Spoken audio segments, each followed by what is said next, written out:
Welcome to the first episode of the Physics That Heals. This series of videos is born out of the need to widen our event horizon to start reaching a wider world. I am Dr. Alessandro Greco, and on this journey it will be my pleasure and honor to be your guide. Today we will be talking about a subject to which Time magazine dedicated a cover with the title The Secret Killer. We are talking about inflammation. What is inflammation? Inflammation is a biological mechanism through which the body repairs damage, for example, from physical trauma or an infection. Inflammation is thus a response mechanism to something harmful to our bodies in an effort to re-establish homeostasis. In this case, we are talking about acute inflammation, which occurs, for example, when we are cooking and we cut ourselves, or during an infection. It sometimes happens that an inflammation is unable to resolve the problem, and so it becomes chronic. And it is chronic inflammation that turns out to be the secret killer. We find chronic inflammation as the underlying pathological origin of very many diseases. For example, think of diabetes, or the neurodegenerative diseases and joint disorders like osteoarthritis, and many others, like metabolic and autoimmune diseases. We always have an underlying chronic inflammation that leads to loss of tissue, characterizing the chronic and often degenerative course of the diseases. So what happens during an inflammatory process? During an inflammatory event, a number of cells, including immune system and vascular endothelial cells, dialogue with each other using molecules known as cytokines. We can imagine the cytokines in a sense like musical tones, divided into two groups. Pro-inflammatory cytokines that act to stimulate the inflammatory process, or anti-inflammatory that act to shut down the inflammatory process. So, if we think of inflammation as music, we immediately recognize that there should be an equilibrium between high and low musical notes, between anti-inflammatory and pro-inflammatory cytokines. In cases in which inflammation exceeds and causes tissue damage, we have an excess production of pro-inflammatory cytokines and a scarce production of anti-inflammatory cytokines. When inflammation is excessive, there is destruction of tissues causing disease. How can we protect ourselves from damage caused by inflammation? We can choose between two approaches, either repress or modulate the inflammation. Can you hear this melody in the background? Try to imagine that it is a biological process. Now, do you hear the rustling sound or disturbance? That is inflammation that has started to alter the biological process.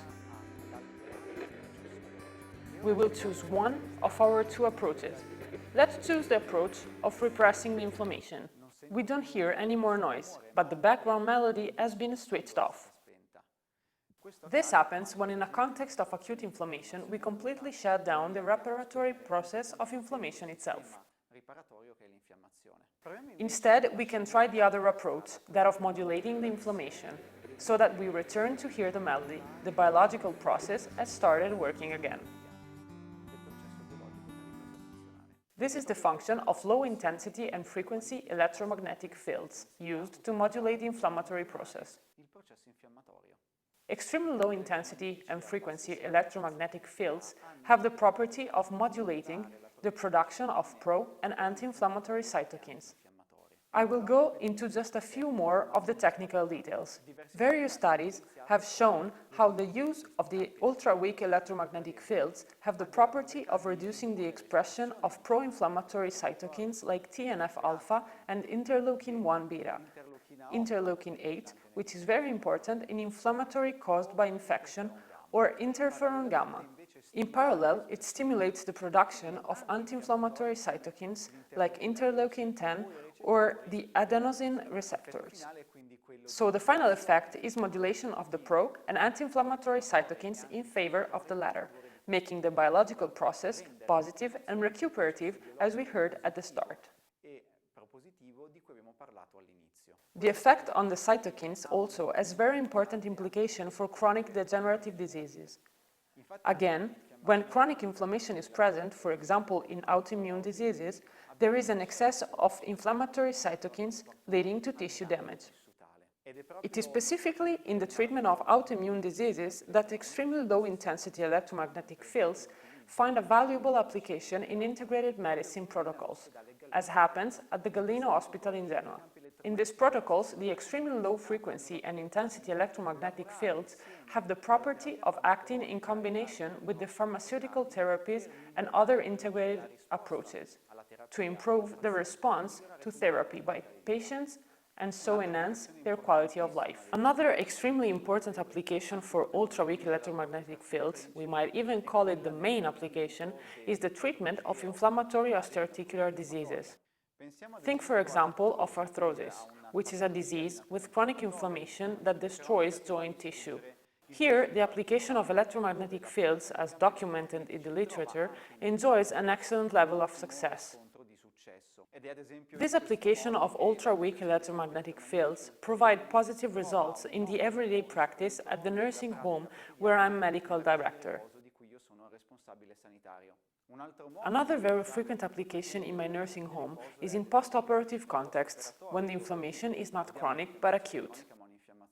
But these two aspects will be discussed in the next episode. We can now wind up the first section of our journey into electromagnetic medicine by reminding you that the information provided in these videos is based on bibliographic references, which you will find in the description below. You also have the opportunity of writing to me at the email address lafisicachecura@ionorisonanza.it. You can write to me for queries about the things discussed today or to suggest topics for future videos. The most interesting questions could even become the subject of a dedicated episode. I would like to say goodbye with the words of Plutarch. The mind is not a vessel to be filled, but a fire to be lit, so as to ignite the satisfaction of seeking truth. Till next time.